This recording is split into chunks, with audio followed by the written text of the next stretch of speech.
झुकाया हली ॾाढे गिरी छाया ओ कंदो साईं बेड़ा पार सदा नूर वसे थो पेरूमल में ॾाढो वक़्त वठे थो पेरूमल में। पेरूमल मां अव्हांखे ख़बर ॾींदा हलूं त पेरूमल में साईं सदाराम साहिब जो 110 सालियानो मेलो वॾे अक़ीदे ऐं एहतराम सां मल्हायो वियो आहे।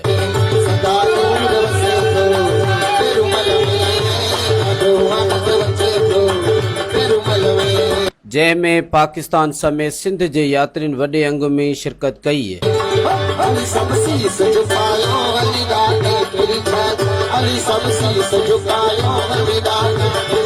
मेले जी शुरुआत साईं लाधाराम साहिब समाधि ते चादर चाढ़े कई वई है। ओ कंदो साईं बेड़ा पार सदा नूर वसे थो पेरूमल में ॾाढो वक़्त मेले जे मौके ते मंदिर खे ख़ूबसूरत गुलनि ऐं लाइटनि सां सिंगारियो वियो आहे। वठे थो पेरूमल में अली सब शीस झुकायो अली ॾाढे। मेले जे मौके ते यात्रियुनि मज़हबी इबादत कई ऐं दिली सुकून हासिल कयो आहे। गिरी छाया अली सब शीस झुकायो अली ॾाढे गिरी छाया ओ कंदो साईं बेड़ा पार सदा नूर वसे थो पेरूमल में।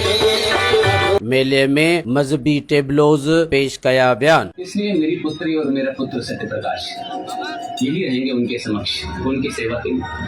लेकिन मैं अवश्य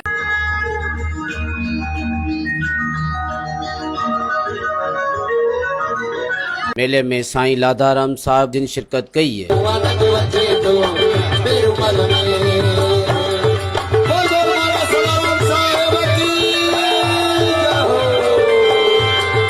इन मौके ते लाधाराम हंसराज महाराज हिंद सिंध खां कई साधू आया हिंद सिंध खां कई साधू आया सदका कई साधू के हवाले से तमाम बेहतरीन प्रोग्राम राजा हरिश्चंद्र ड्रामो सादुल शेवा मंडली ऐं सादुल धार्मिक ड्रामेटिक सोसाइटी पेरूमल जे तरफा ॾाढा हंसराज गार्ग पेश करे रहिया आहिनि ऐं उन्ही जे करे अॼु तमामु घणी रश आहे।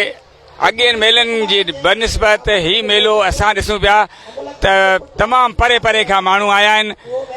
पंजाब कराची नंगर पारकर हैदराबाद अपर सिंध तमामु घणो हजूम आहे। अञा ताईं माण्हू अचनि पिया। जेके अवां ॾिसो पिया एॾा प्रेमी आया आहिनि पूरे पाकिस्तान खां तक़रीबन।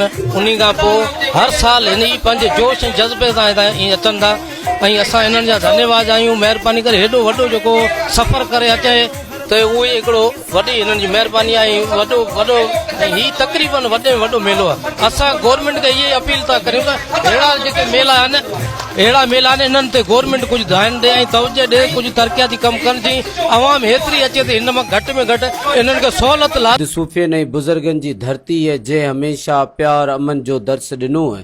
साईं सदाराम जे दरबार में अची दिली सुकून मिलंदो है। साईं सदाराम साहब हमेशा प्यार अमन भाईचारे जो दर्स ॾींदा हुआ।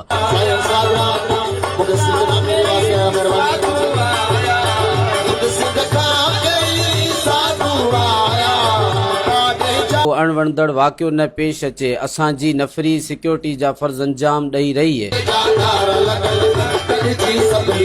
आख़िर में पाकिस्तान जी सलामती ऐं ख़ुशहाली जे लाइ ख़ुसूसी दुआऊं घुरियूं वयूं आहिनि। मज़ीद ख़बरनि ऐं तफ़सीलात लाइ विज़िट कयो असांजी वेबसाइट www.awamiNewsHD.com ऐं ॾिसंदा रहो अवामी न्यूज़ HD।